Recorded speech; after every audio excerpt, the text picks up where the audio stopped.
Great 1 to 11 education. இச்சேனலில் தரம் 1 முதல் 11 வரையான வகுப்புகளுக்கு பாடங்கள் நடைபெறும். அத்துடன் வினாத்தாள் கலந்துரையாடல்கள் நடைபெறும். இதுவரை இச்சேனலை சப்ஸ்கிரைப் பண்ணாவிடில் கீழுள்ள ரெட் கலர் சப்ஸ்கிரைப் பட்டனை அழுத்தி பெல் குறியீட்டில் ஆல் கொடுக்கவும். நாங்கள் இன்றைக்கு பார்க்க போகிறது வெளிப்படை உண்மைகள். நாங்கள் தேற்றத்தில் ஒரு விடயம் ஒரு குறிப்பிடப்பட்டுள்ள கருத்து உண்மையா இல்லையா, இது சரியாக வருமா அப்படின்றத நாங்கள் நிறுவி பார்க்குறது தேற்றம்.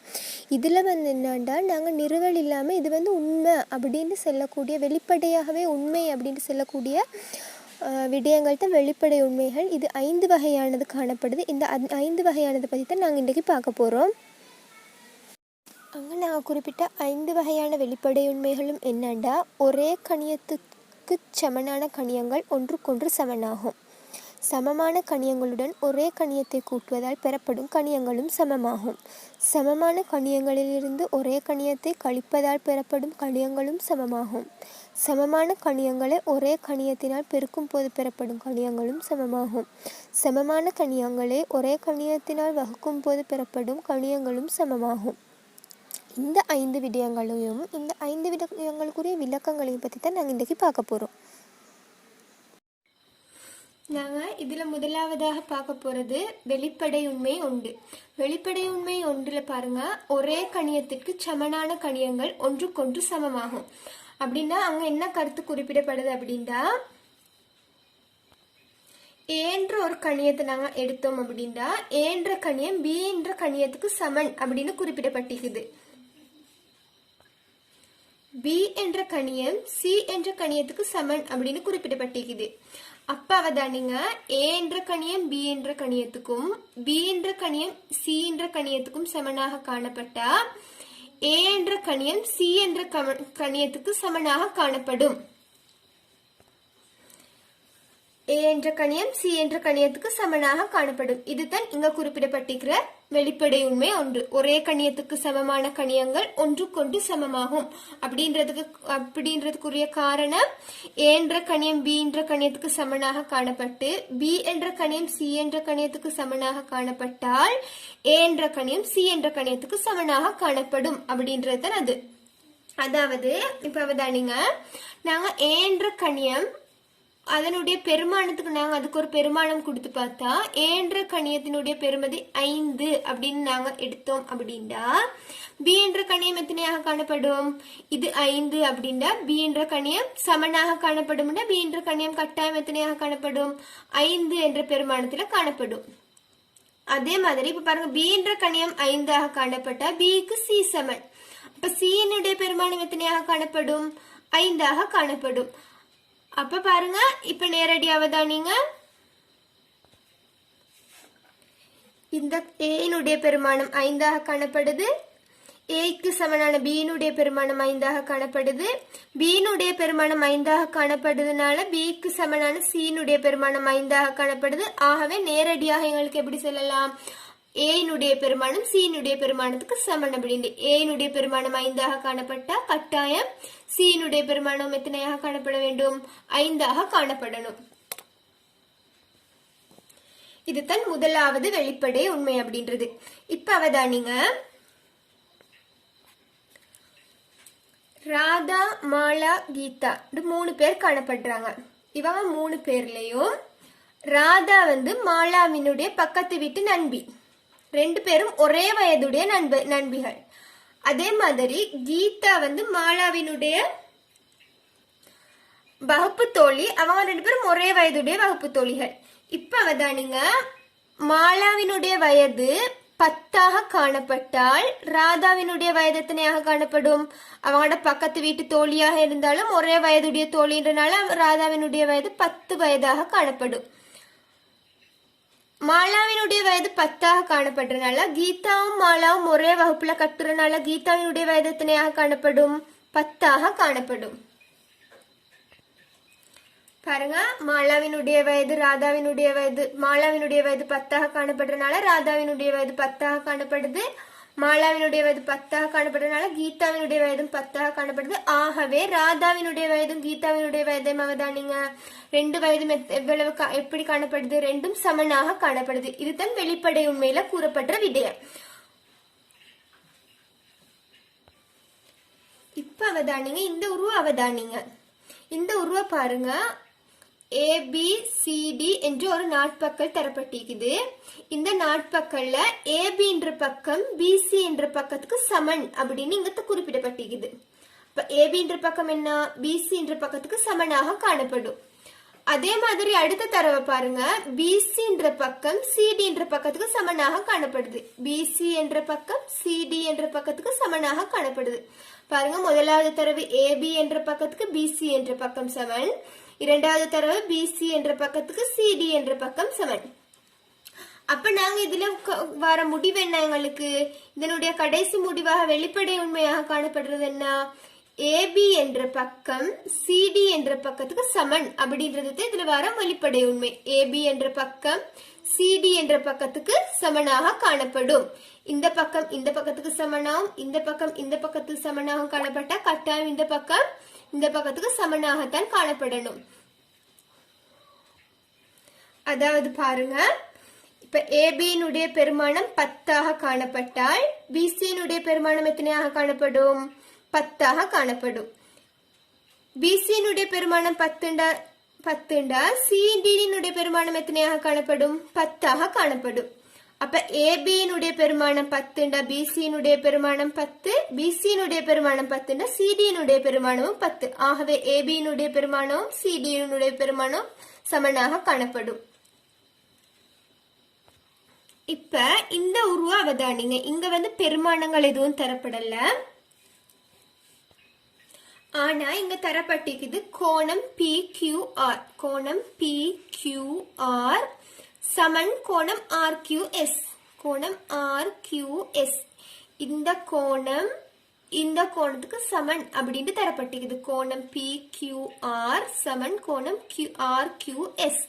அதே மாதிரி அடுத்து தரவை பாருங்க, கோணம் RQS இந்த கோணம் கோணம் SQT இந்த கோணத்துக்கு சமன் அப்படின்னு தரப்பட்டிருக்குது. நல்லா அவதானிங்க, இந்த கோணம் இந்த கோணத்துக்கு சமன் என்று தரப்பட்டிருக்குது. அடுத்தது இந்த கோணம் இந்த கோணத்துக்கு சமன் என்று தரப்பட்டிருக்குது. இந்த கோணம் இந்த கோணத்துக்கும் இந்த கோணம் இந்த கோணத்துக்கும் சமனாக காணப்பட்ட இதுல காணப்பட்ட வெளிப்படை உண்மை என்ன? கோணம் PQR சமன் கோணம் SQT. இந்த கோணம் இந்த கோணத்துக்கு சமனாக காணப்படும். இதுதான் இதுல காணப்படக்கூடிய வெளிப்படை உண்மை. இப்ப நாம பார்ப்போம் வெளிப்படை உண்மை 2.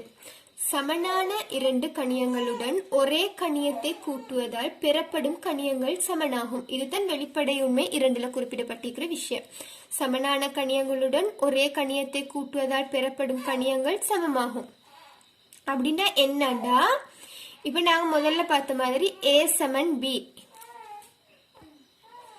அப்படின்னு குறிப்பிட்டோம். அப்படின்னா இப்ப ஏயும் பியும் சமனாக காணப்படுது. இதோட நாங்க ஒரே கணியத்தை, அதாவது எக்ஸ்ன்ற ஒரு தெரியா கணியம் காணப்படுது, அந்த தெரியா கணியத்தை நாங்க ஏயோடையும் கூட்டி பியோடையும் கூட்டினோம் என்றால் A plus X B plus X என்று வரும். A plus X B plus எக்ஸ்ன்றது எப்படி இருக்கும்னா சமனானதாக காணப்படும் அப்படின்றது இங்க குறிப்பிடப்பட்டிருக்கிற விஷயம். சமனான கணியங்களுடன் ஒரே கணியத்தை கூட்டுவதால் பெறப்படும் கணியங்கள் சமனாகும் என்றது இது தான். ஏயோட எக்ஸ் என்ற பெருமானத்தையும் பியோட எக்ஸ் என்ற பெருமானத்தையும் கூட்டினா ஒரே பெருமானம் வரும். அதாவது இப்ப பாருங்க, நாங்க A என்ற தெரியா கணியத்துக்கு 8 என்ற பெருமானத்தை நாங்க கொடுத்தோம். அப்படின்ட்டா B என்ற தெரியா கணியத்தினுடைய பெருமானம் எத்தனையாக காணப்படும்? A 8 காணப்பட்டால் Bயும் கட்டாயம் எத்தனையாக காணப்படும்? 8 காணப்படும். அதே மாதிரி நாங்க எக்ஸ்ன்றதுக்கு ஒரு 5 என்ற பெருமானத்தை நாங்க வழங்கினோம் என்றால் பாருங்க, 8 A-னுடைய பெருமானம் 8, X-னுடைய பெருமானம் 5 காணப்படுது. அதே மாதிரி B-னுடைய பெருமானம் 8, X-னுடைய பெருமானம் 5 காணப்படுது. அப்ப ரெண்டையும் கூட்டின என்ன? ஒரே பெருமானம் வருது. இதுதான் நீங்க சமனான கணியங்களோட கூட்டப்படுற கணியம் ஒரே கணியத்தை கூட்டினா ஒரே பெருமானம் வரும், சமனாக காணப்படுது அப்படின்றது வெளிப்படை உண்மையில் இரண்டாவதாக குறிப்பிடப்பட்டிருக்கிற விஷயம் இதுதான். இப்ப அவதானிங்க, இந்த உருவ பாருங்க. இந்த உருவுல ஏபிசி கோணம் ஏபிசி வந்து கோணம் டிபிஇ என்ற கோணத்துக்கு சமனாக காணப்படுது அப்படின்னு குறிப்பிடப்பட்டிருக்கு. இந்த உருவில் எப்படி குறிப்பிடப்பட்டிருக்குது? கோணம் ஏபிசி என்ற கோணம் டிபிஇ என்ற கோணத்துக்கு சமனாக காணப்படுது அப்படின்னு குறிப்பிடப்பட்டிருக்குது. இப்ப நாங்க என்ன செய்வோம்டா, இந்த கோணத்தோட இந்த கோணத்தை நாங்க கூட்டினா என்ன பெருமானம் வரும்? இந்த கோணத்தினுடைய கூட்டுத்தொகை சேர்த்து இந்த மொத்த கோணம் வரும். அதாவது இவ்வாறு காணப்படுது. கோணம் டிபிஇ, அதாவது இந்த கோணம் சிபிடி, அதாவது இந்த கோணம். இது எதுவுமே தரப்படாத கோணம். இந்த கோணத்தையும் கூட்டினால் கோணம் சிபிஇ இந்த கோணம் வருது. இது வந்து கோணம் டிபிஇன்றது ஏபிசிக்கு சமனான கோணம். அந்த டிபிஇன்ற கோணத்தோட நாங்க சிபிடி அப்படின்ற இந்த கோணத்தை கூட்டுறோம். இதுல பெருமானம் எதுவுமே தரப்படல, இதுக்கு சமன் என்று குறிப்பிடப்படவும் இல்லை. இந்த கோணத்தை நாங்க கூட்டுறோம். கூட்டினா சிபிஇ என்ற பெருமானம் வருது, கோணம் வருது. இப்ப அதே மாதிரி பாருங்க, கோணம் ஏபிசி இந்த கோணம் என்ன? இந்த டிபிஇக்கு சமனான கோணத்தோட இதே கோணத்தை நாங்க கூட்டுறோம். கோணம் சிபிடி என்ற கோணம். ஆகவே பாருங்க, ஏபிசியோட சிடிபி என்ற கோணத்தை நாங்க கூட்டணும்.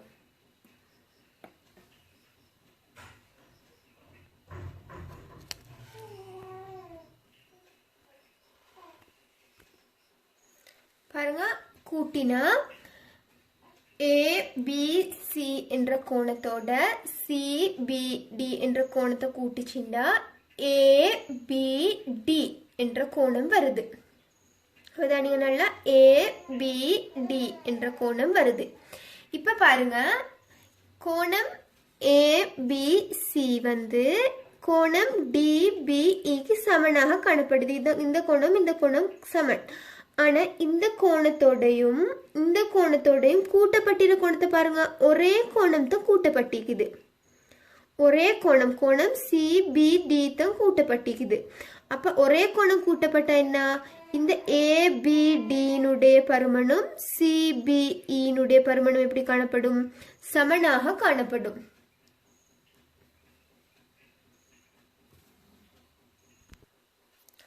அதாவது நீங்க இதுக்கு வந்து இப்போ ஒரு பெருமானம் ஒன்று போட்டு பார்த்தா, கோணம் ஏபிசின்றது வந்து ஒரு 60 பாகை கோணம் அப்படின்ற ஒரு பெருமானத்தை நீங்க போட்டு பார்த்தீங்க அப்படின்னா, கோணம் டிபிஇ வந்து எத்தனை பாகையா காணப்படும்? அதே 60 பாகையாகத்தான் காணப்படும்.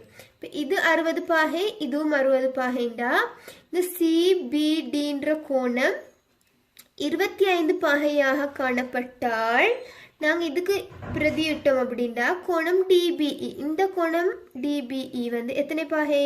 60 பாகை. அதே மாதிரி கோணம் சிபிடி எத்தனை பாகை? 25 பாகை. ரெண்டு கோணம் சிபிடியையும் கோணம் டிபிஇயையும் கூட்டினா கோணம் சிபிஇன்ற கோணம் வருது. அப்ப இந்த மொத்த சிபிஇன்ற கோணத்தினுடைய பெருமானம் என்ன? 85 பாகை. அதே மாதிரி கோணம் ஏபிசியினுடைய பெருமானம் 60 பாகை, கோணம் சிபிடியினுடைய பெருமானம் 25 பாகை. 60 பாகையும் 25 பாகையும் கூட்டினா கோணம் ஏபிடியினுடைய பெருமானம் 85 பாகையாக வருது. அப்ப எங்களுக்கு வந்து நாங்க இதுக்கு வந்து பெருமானம் ஒன்றை பிரதிட்டு போட்டு பார்த்தாலும் இதே அமைப்பு வருது. ஆகவே எங்களுக்கு வந்து கோணம் சிபிஇ சமன் கோணம் ஏபிடி கடைசி இறுதி முடிவுக்கு வரலாம். இப்ப பாருங்க, நாங்க வெளிப்படை உண்மை 3 அவதானிச்சோம் அப்படின்னா, வெளிப்படை உண்மை 3ல குறிப்பிடப்பட்டிருந்த விடயம் என்னன்னா, சமனான கணியங்களில் இருந்து ஒரே கணியத்தை கழிப்பதால் பெறப்படும் கணியங்கள் சமனாகும். அதாவது சமனான கணியங்களிலிருந்து ஒரே கணியத்தை கழிப்பதால் பெறப்படும் கணியங்கள் சமனாகும். அதாவது இப்ப நாங்க முதல்ல பார்த்தோமாயே ஏ சமன் பி பி ஆக காணப்படக்கூடிய சந்தர்ப்பத்துல ஏயோட பிய கூட்டின ஏயோட எக்ஸ கூட்டினா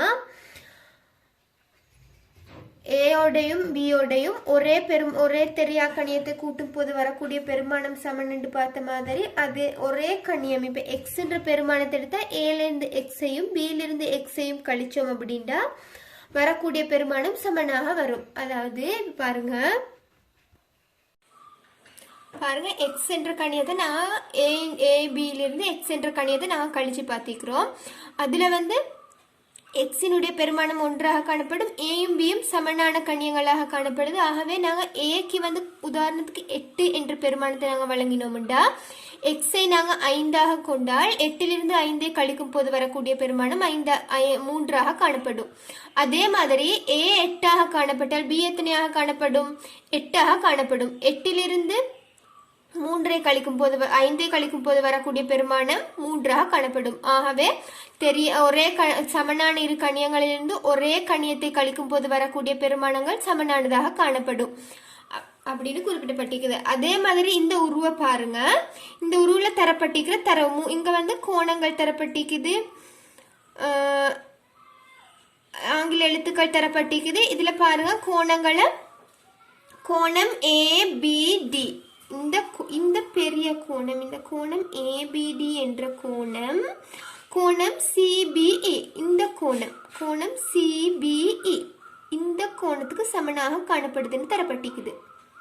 பாருங்க கோணம் ஏபிடி கோணம் சிபிஇ என்ற கோணத்துக்கு சமனான கோணங்கள்னு தரப்பட்டிருக்குது.